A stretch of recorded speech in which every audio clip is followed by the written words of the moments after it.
വയനാട് ഉരുൾപൊട്ടൽ ദുരന്തത്തിന്റെ 3-ാം ദിനവും മണ്ണിനടിയിൽപ്പെട്ടവർക്കായുള്ള തിരച്ചിൽ ഊർജിതമായി തുടരുന്നു.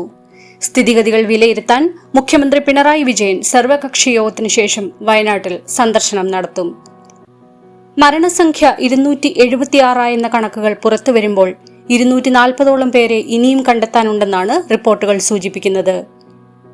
ബെയ്ലി പാലത്തിന്റെ നിർമ്മാണം അവസാന ഘട്ടത്തിലാണെന്ന് കരസേനയുടെ ദൌത്യസംഘം അറിയിക്കുന്നു. ഇന്നത്തെ സൈന്യത്തിന്റെ തിരച്ചിൽ പ്രധാനമായും യന്ത്രസഹായത്തോടെയാണ് നടക്കുന്നത്. ഉരുൾപൊട്ടലിന്റെ പ്രഭവ കേന്ദ്രമായ പുഞ്ചിരിമട്ടത്ത് കൂറ്റൻ പാറകളാണ് പൂർണ്ണമായും ഒലിച്ചുപോയ പ്രദേശത്ത് രക്ഷാപ്രവർത്തകർക്ക് കാണാനായത്.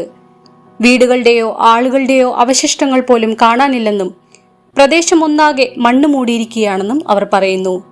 ചെളിയിൽ പുതഞ്ഞുപോയ ഒരു ഓട്ടോയുടെ ഭാഗങ്ങൾ മാത്രമാണ് നിലവിൽ കണ്ടെത്തിയത്.